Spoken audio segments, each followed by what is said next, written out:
Como vai, pessoal? Sejam bem-vindos a mais uma jornada nas exatas. Assunto do vídeo: Física no Enem de 2016. Então, a questão 62 da prova rosa. Fazer a solução explicando algumas coisas que podem ajudar no seu aprendizado. Apertem os cintos e vamos nessa.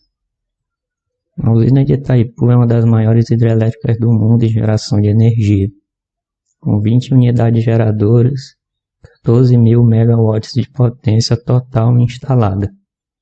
Apresenta uma queda de 118,4 metros e vazão nominal de 690 metros cúbicos por segundo por unidade geradora.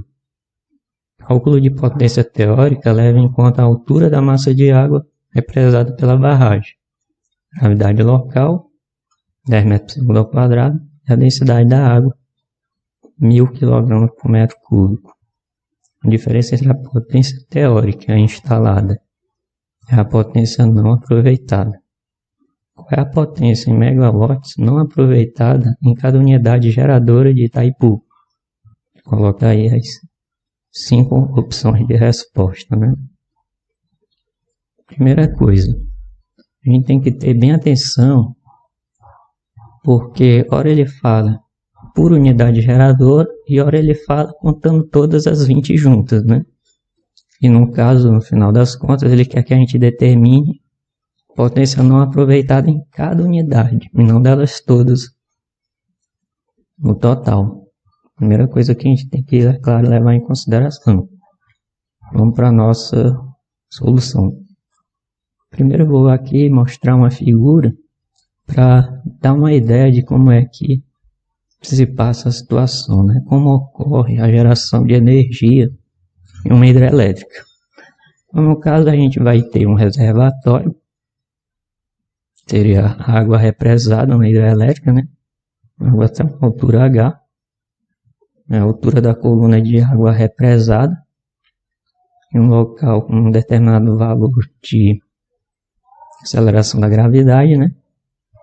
Essa água então é canalizada aqui com uma certa vazão, ou seja, uma certa quantidade de metros cúbicos por segundo, que vai para uma unidade geradora de energia, onde existe uma turbina que vai girar devido ao movimento da queda de água e assim gerar energia para ser distribuída.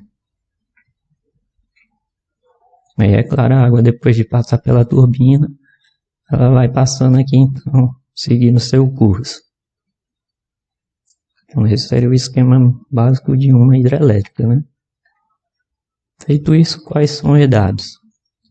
São o número de unidades geradoras de energia, no caso são 20. Potência total gerada de 14.000 megawatts. O valor da aceleração de gravidade local, 10 metros por segundo ao quadrado. A altura da coluna de água represada, 118,4 metros. Densidade da água, 1.000 kg por metro cúbico. E a vazão, né, por unidade geradora, representei pela letra Z, que é a quantidade de água, né, um volume de água de 690 metros cúbicos por segundo, em cada unidade geradora. Aqui é uma dica, né? Quando existem muitos dados, muitos valores, é bom você organizar eles dessa forma aqui, né? Para você acabar organizando melhor e não se perder. Beleza, feito isso, o que é que a gente tem? Primeira coisa, é mais interessante determinar a potência por unidade geradora. A potência total gerada por unidade. Por quê? Ele deu a potência total. E no final ele quer o valor da potência desperdiçada por unidade. Então é melhor trabalhar logo tudo por unidade. A potência por unidade, que eu chamei de P, é nada mais nada menos que a potência total dividida pelo número de unidades. No caso vai ser 14.000 megawatts por 20 unidades, né? Isso vai dar o valor de 700 megawatts de potência gerada em cada unidade. Pronto, feito isso, agora voltamos lá no nosso esquema básico de uma hidrelétrica, né? Seja um objeto abandonado de uma altura H, em uma região onde há um campo gravitacional, consequentemente uma força gravitacional P. A gente define em mecânica uma coisa chamada energia potencial gravitacional do sistema, né? O objeto e o solo. Vou considerar como nível de referência o local onde a energia potencial vai ser zero. O solo, então, de uma altura H, o objeto vai ter energia mgh. Produto da massa do objeto, a altura em relação ao nível de referência e a valor da aceleração de gravidade. Então, isso aqui seria o sistema básico de uma hidrelétrica, a relação que ele tem com a energia potencial gravitacional, né? A água ela em queda vai atingir uma turbina, claro, com a diferença de altura entre o nível de referência, que é o ponto onde se encontra a turbina, e o local onde se encontrou represada a água, né? Isso vai dar a energia com que ele vai atingir a turbina. Aí no caso, o único detalhe é o seguinte: aqui a gente tem um objeto bem definido, a determinada altura. Só que no nosso caso que a gente vai ter uma porção de água, que ora está lá em cima, no nível máximo da represa, e ora ela vai descer até atingir a turbina. Então a gente pode fazer com relação à água, nesse esquema aqui, a ideia. A água é algo que você pode limitar uma determinada porção dela, digamos, uma determinada massa ΔM de água. Essa massa ela vai se deslocando. Em um determinado instante ela está nessa posição. Passado um instante de tempo ΔT, ela vai ter se deslocado para essa nova posição. A mesma porção de água, ela já passou aqui mais para frente, né? Devido a essa velocidade. Então, nesse caso, a forma de, digamos, representar a água como um objeto limitado seria limitar uma porção dela para observar o que está acontecendo, né?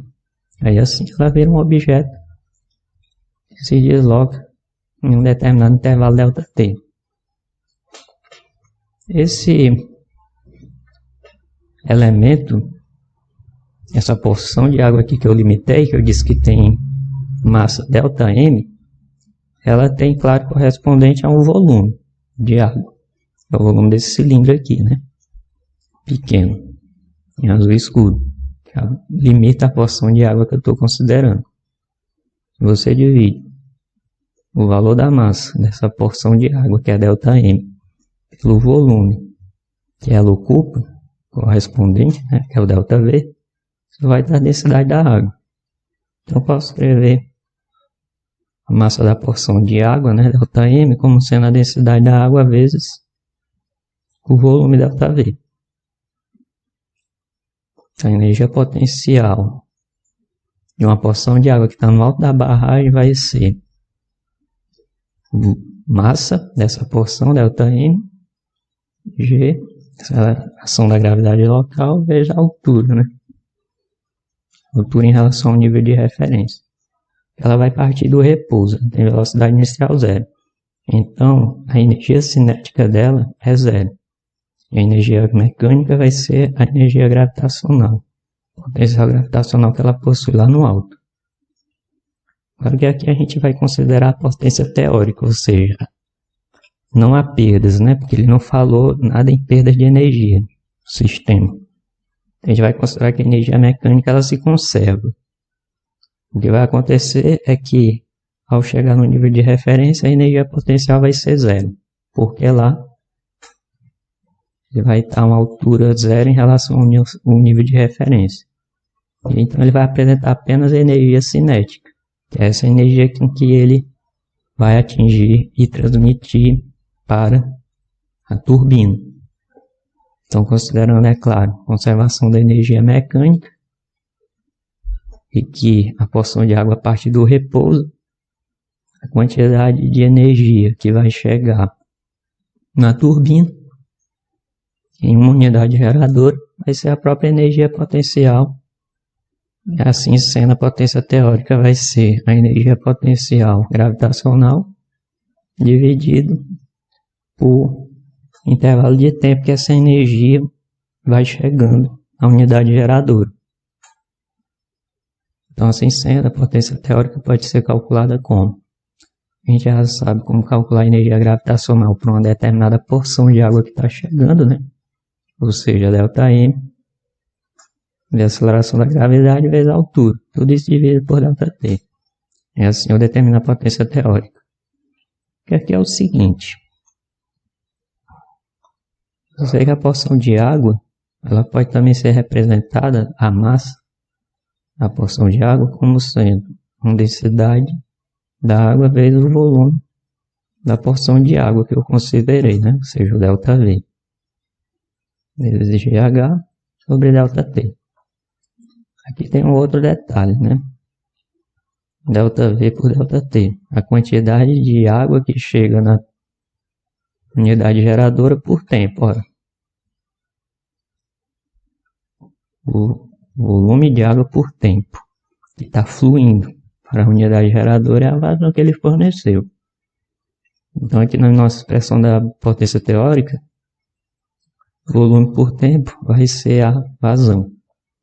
Aí a potência teórica pode ser calculada utilizando essa fórmula, né?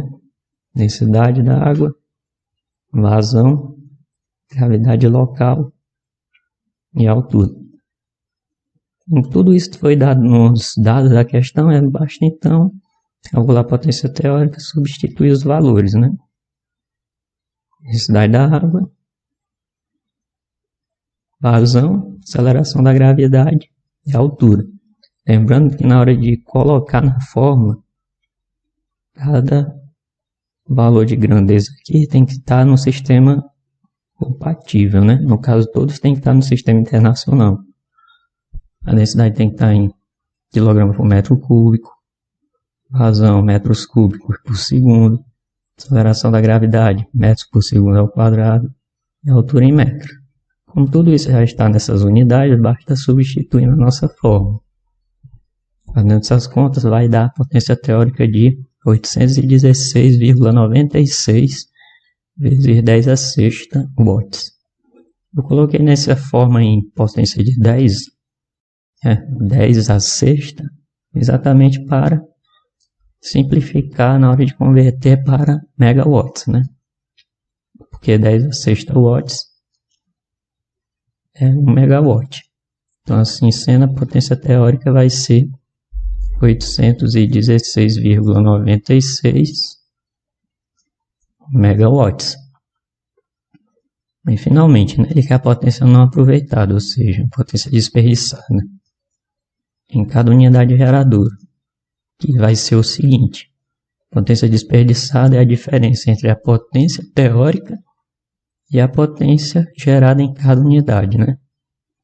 Substituindo os valores, né, a potência desperdiçada vai ser 816,96 menos 700, que no caso vai dar 116,96 megawatts.